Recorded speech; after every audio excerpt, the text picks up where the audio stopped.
Halo guys, kembali lagi bersama saya di channel Suka Mendongeng. Kali ini Suka Mendongeng akan membawakan lanjutan dongeng kemarin dari novel Dunia Sophie yang berjudul Mitos Mitos. Suatu keseimbangan antara kekuatan baik dan kekuatan jahat. Tidak ada surat untuk Sophie keesokan harinya.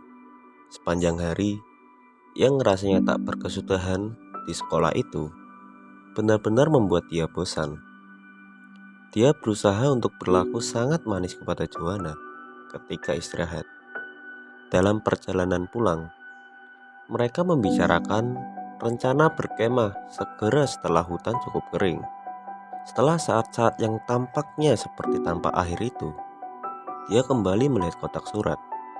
Mula-mula, dia membuka sebuah surat dengan cap pos Meksiko. Itu dari ayahnya. Dia menulis tentang kerinduannya yang sangat besar untuk pulang dan bagaimana untuk pertama kalinya dia berhasil memukul dada Kapten Kepala. Selain itu, dia sudah hampir selesai membaca tumpukan buku yang dibawanya belajar setelah cuti musim dinginnya. Dan kemudian, itu dia, sebuah amplop coklat dengan namanya tertera di sana. Setelah meninggalkan tas sekolah dan semua surat lainnya di dalam rumah, Sophie berlari menuju sarang. Dia menarik keluar halaman-halaman ketikan baru dan mulai membaca. Gambaran mitologis dunia. Halo Sophie, banyak yang harus kita lakukan. Maka kita akan mulai tanpa menundanya lagi. Yang kita maksud dengan filsafat adalah cara pikir yang sama sekali baru yang berkembang di Yunani sekitar 600 tahun sebelum kelahiran Kristus. Hingga masa itu, semua pertanyaan yang diajukan oleh manusia dijawab oleh berbagai agama. Penjelasan-penjelasan agama ini disampaikan dari generasi ke generasi dalam bentuk mitos. Mitos adalah sebuah cerita mengenai dewa-dewa untuk menjelaskan mengapa kehidupan berjalan seperti adanya. Selama ribuan tahun, banyak sekali penjelasan mitologis bagi pertanyaan-pertanyaan filsafat yang tersebar ke seluruh dunia. Para filosof Yunani berusaha untuk membuktikan bahwa penjelasan-penjelasan ini tidak boleh dipercaya. Untuk memahami cara berpikir para filosof awal ini, kita harus paham dulu bagaimana rasanya memiliki suatu lukisan mitologis tentang dunia. Kita dapat mengambil contoh beberapa mitos Skandinavia. Kamu barangkali pernah mendengar cerita tentang Thor dan palunya. Sebelum agama Kristen masuk ke Norwegia, orang-orang percaya bahwa Thor mengendarai sebuah kereta yang ditarik 2 ekor kambing melintasi angkasa. Ketika dia mengayunkan palunya, akan terdengar guntur dan halilintar. Kata guntur dalam bahasa Norwegia itu Torden, berarti raungan Thor. Dalam bahasa Swedia, kata untuk guntur adalah aska, aslinya asaga, yang berarti perjalanan dewa di atas lapisan-lapisan langit.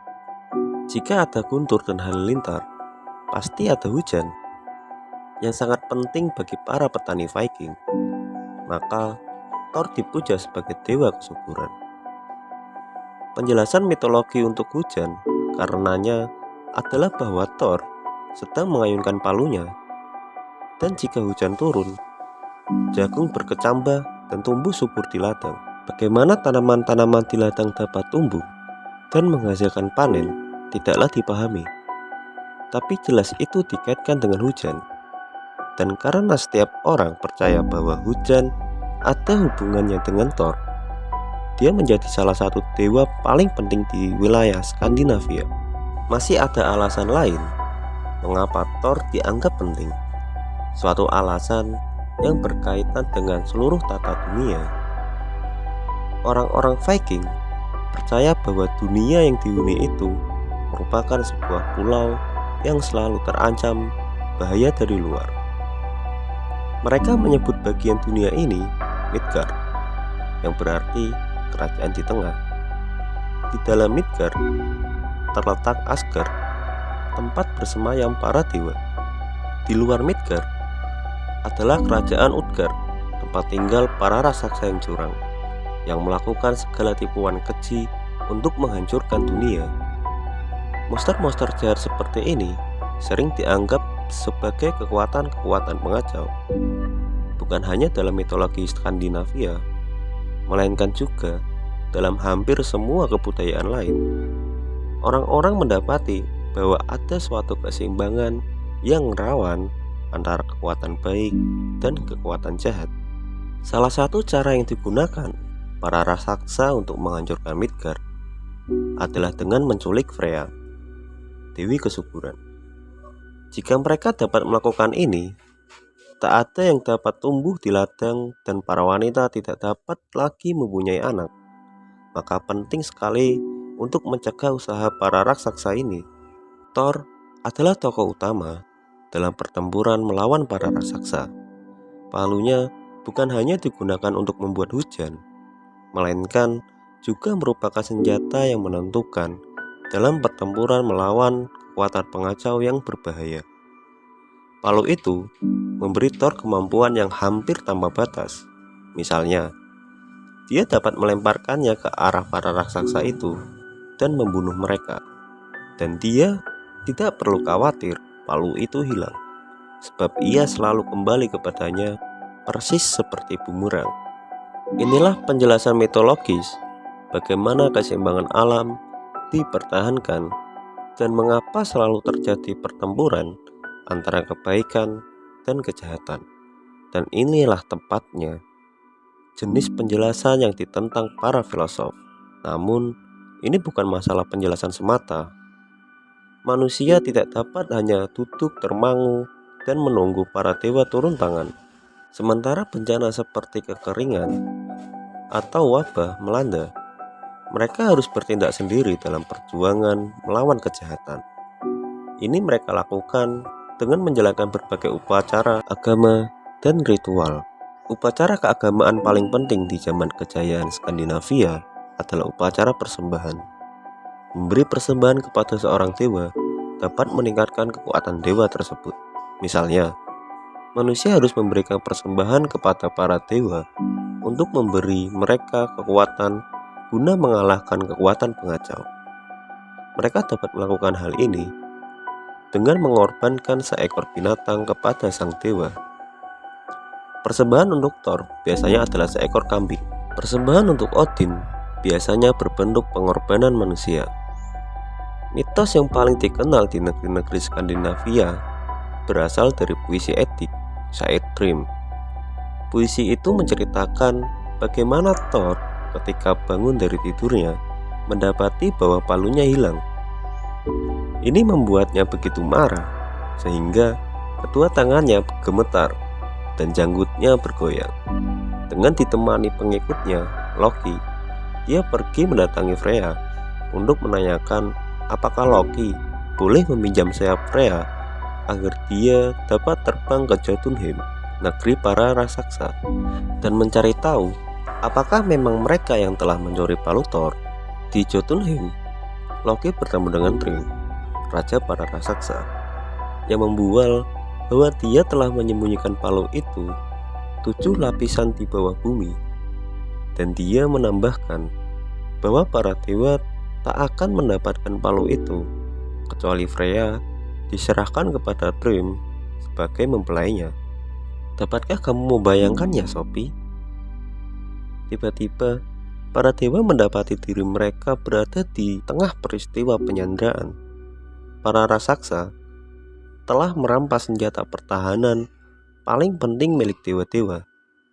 Ini adalah situasi yang sama sekali tidak dapat diterima. Selama raksasa-raksasa itu memiliki palu Thor, mereka sepenuhnya menguasai dunia para dewa dan makhluk hidup lainnya. Sebagai pengganti palu itu, mereka menuntut Freya. Tapi ini sama-sama tidak dapat diterima. Jika para dewa harus menyerahkan dewi kesuburan mereka, dia yang melindungi seluruh kehidupan. Rumput akan lenyap dari ladang dan semua dewa dan makhluk hidup lainnya akan mati. Situasinya benar-benar seperti menghadapi jalan buntu. Loki kembali ke Asgard. Demikian dikisahkan dalam mitos, dan menyuruh Freya untuk menggunakan gaun pengantinnya, sebab dia, harus mengawini si raja raksasa. Freya sangat marah dan mengatakan orang-orang akan mengira dia benar-benar gila lelaki jika dia setuju untuk mengawini seorang raksasa. Kemudian Heimdall mendapat sebuah gagasan. Dia menyarankan agar Thor berpakaian seperti seorang mempelai wanita dengan rambut ditata ke atas dan 2 batu di balik tuniknya. Dia akan tampak seperti seorang wanita. Dapat dipahami, Thor tidak begitu bersemangat menanggapi gagasan itu. Namun dia akhirnya menerima bahwa inilah satu-satunya cara agar dia dapat memperoleh kembali palunya. Thor membiarkan dirinya didandani dengan pakaian pengantin wanita, dengan Loki sebagai pengiring pengantinnya. Jika dikemukakan dengan istilah masa kini, Thor dan Loki adalah dewa-dewa yang menjadi pasukan anti-teroris. Dengan menyamar sebagai wanita, misi mereka adalah menerobos benteng para raksasa dan merebut kembali palu Thor. Ketika dewa-dewa tiba di Jotunheim, para raksasa mulai mempersiapkan pesta perkawinan. Tapi selama berlangsungnya pesta, sang mempelai wanita, yaitu Thor, menggayangkan seekor sapi utuh dan 8 ekor ikan salmon. Dia juga minum 3 barel bir. Ini mengherankan Thrym. Jati diri yang sesungguhnya dari pasukan komando itu hampir terungkap. Tapi Loki berusaha untuk mengalihkan bahaya dengan menjelaskan bahwa Freya telah menanti-nanti saat untuk datang ke Jotunheim dengan tidak sabar, sehingga dia tidak mau makan selama seminggu. Ketika Thrym mengangkat kerudung sang mempelai untuk menciumnya, dia terkejut mendapati dirinya berhadapan dengan mata Thor yang membara. Sekali lagi, Loki menyelamatkan situasi dengan menjelaskan bahwa sang mempelai tidak tidur selama seminggu, sebab dia demikian bahagianya menghadapi perkawinan itu. Setelah mengetahui hal ini, Thrym memerintahkan agar palu itu dikeluarkan dan ditaruh di pangkuan sang mempelai selama berlangsungnya upacara perkawinan. Tawa Thor membahana ketika dia diberi palu. Mula-mula dia membunuh Thrym dengan itu, dan kemudian menghabisi para raksasa dan seluruh keluarga mereka. Dan dengan demikian, kisah penyanderaan yang mengerikan itu berakhir bahagia. Thor, sang Batman atau James Bond di kalangan para dewa, sekali lagi berhasil menaklukkan kejahatan. Sekian dulu cerita mitosnya Sophie. Namun, apa makna yang sesungguhnya di balik itu? Cerita tersebut tidak dibuat untuk hiburan semata. Mitos itu juga berusaha untuk menjelaskan sesuatu. Inilah salah satu tafsir yang mungkin. Ketika kekeringan melanda, orang-orang mencari penjelasan mengapa tidak turun hujan. Mungkinkah itu karena para raksasa telah mencuri palu Thor? Barangkali mitos itu merupakan suatu upaya untuk menjelaskan adanya musim yang berubah-ubah dalam setahun. Pada musim dingin alam mati, sebab palu Thor ada di Jotunheim. Tapi pada musim semi, dia berhasil merebutnya kembali. Maka mitos itu berusaha untuk memberikan penjelasan kepada orang-orang mengenai sesuatu yang tidak dapat mereka pahami. Namun, mitos bukan semata-mata penjelasan. Orang-orang juga menjalankan upacara-upacara keagamaan yang berkaitan dengan mitos-mitos tersebut. Kita dapat membayangkan bagaimana tanggapan orang-orang terhadap kekeringan atau kegagalan panen dengan menciptakan suatu drama mengenai peristiwa-peristiwa dalam mitos itu. Barangkali seorang pria dari desa akan berpakaian sebagai seorang mempelai wanita dengan batu untuk mengganjal dadanya dan mencuri kembali palu dari kawanan raksasa. Dengan melakukan ini, orang-orang berusaha mengambil tindakan untuk mengundang hujan sehingga tanaman akan dapat tumbuh di ladang mereka. Banyak sekali contoh dari bagian-bagian dunia lain mengenai cara orang-orang mendramatisasi mitos mereka menyangkut musim untuk mempercepat proses alam. Sampai sekarang, kita hanya melihat sekilas ke dunia mitologi Skandinavia. Namun, mitos yang ada tak terhitung jumlahnya, menyangkut Thor dan Odin, Frey dan Freya, Horder dan Balder, serta banyak dewa lainnya. Pandangan mitologi semacam ini telah berkembang di seluruh dunia ketika para filosof mulai mengusiknya. Gambaran mitologis dunia juga hidup di Yunani ketika filsafat pertama mulai berkembang. Cerita-cerita tentang para dewa Yunani telah diturunkan dari generasi ke generasi selama berabad-abad. Di Yunani, para dewa dinamakan Zeus dan Apollo, Hera dan Athena, Dionysos dan Asclepios, Herakles dan Hephaestus untuk menyebut sebagian di antaranya. Sekitar 700 sebelum Masehi, kebanyakan mitologi Yunani ditulis oleh Homer dan Hesiod. Ini menciptakan situasi yang sama sekali baru. Kini, setelah mitos-mitos itu berkembang dalam bentuk tulisan, terbuka kemungkinan untuk mendiskusikannya. Para filosof Yunani paling awal mengecam mitologi Homer, sebab para dewa telah menyerupai manusia dan sama egois, serta sama curangnya. Untuk pertama kalinya, dikatakan bahwa mitos-mitos itu tidak lain dari hasil pemikiran manusia. Salah seorang pendukung pandangan ini adalah filosof Xenophanes yang hidup sekitar 570 sebelum Masehi. Manusia menciptakan dewa-dewa sesuai dengan bayangan mereka sendiri, katanya. Mereka percaya bahwa dewa-dewa itu dilahirkan dan mempunyai badan dan pakaian serta bahasa sebagaimana kita manusia. Orang-orang Ethiopia percaya bahwa para dewa itu hitam dan berhidung rata. Bangsa Tracia membayangkan mereka sebagai manusia bermata biru dan berambut terang. Jika sapi, kuda, dan singa dapat menggambar, mereka akan melukiskan para dewa yang tampak seperti sapi, kuda, dan singa. Pada masa itu, orang-orang Yunani mendirikan banyak negara kota, baik di Yunani sendiri maupun di koloni-koloni Yunani, di Italia Selatan, dan Asia Kecil, yang di dalamnya semua kerja berat dilakukan oleh para budak, sehingga setiap warga negara bebas untuk memanfaatkan waktu mereka dengan memikirkan politik dan kebudayaan. Di lingkungan-lingkungan kota ini, orang mulai berpikir dengan cara yang sama sekali baru, murni atas nama diri sendiri. Setiap warga negara akan mempertanyakan bagaimana masyarakat semestinya diatur. Dengan demikian, setiap individu juga mengajukan pertanyaan-pertanyaan filosofis tanpa berpaling pada mitos-mitos kuno.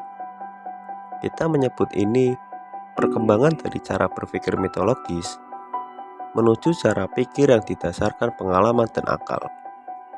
Tujuan para filosof Yunani awal adalah menemukan penjelasan-penjelasan alamiah dan bukannya supranatural untuk berbagai proses alam. Sophie meninggalkan sarang dan berkeliaran di taman yang luas itu. Dia berusaha melupakan apa yang telah dipelajarinya di sekolah, terutama pelajaran sains. Jika dia tumbuh dewasa di taman ini, tanpa mengetahui satu pun mengenai alam, bagaimana perasaannya mengenai musim semi? Apakah dia akan berusaha mencari semacam penjelasan mengapa tiba-tiba hujan turun pada suatu hari? Apakah dia akan menciptakan fantasi untuk menjelaskan kemana salju menghilang dan mengapa matahari terbit pada pagi hari? Ya, pasti dia akan melakukan hal itu. Dia mulai mengarang-arang sebuah cerita. musim salju mencengkram tanah itu dalam genggamannya yang sedingin es, sebab si jahat Muriat telah memenjarakan putri si kita yang jelita dalam penjara yang dingin. Namun, suatu pagi, Pangeran Bravato yang gagah berani datang menyelamatkannya. Si kita merasa begitu bahagia, sehingga dia mulai menari-nari di atas padang rumput, menyanyikan sebuah lagu yang telah diciptakannya di dalam penjara yang lembab. Bumi dan pepohonan menjadi begitu terharu sehingga salju meleleh menjadi air mata. Tapi kemudian matahari muncul dan mengeringkan seluruh air mata itu. Burung-burung menirukan nyanyian si kita.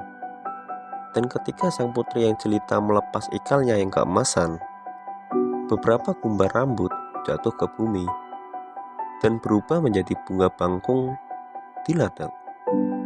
Sophie menyukai ceritanya yang indah. Jika dia tidak menemukan penjelasan lain mengenai bergantinya musim, dia yakin bahwa pada akhirnya dia pasti akan mempercayai cerita karangannya sendiri. Dia tahu bahwa orang-orang selalu ingin menjelaskan proses alam yang barangkali mereka tidak dapat hidup tanpa penjelasan-penjelasan semacam itu, dan bahwa mereka menciptakan berbagai mitos pada masa sebelum ada sesuatu yang dinamakan sains.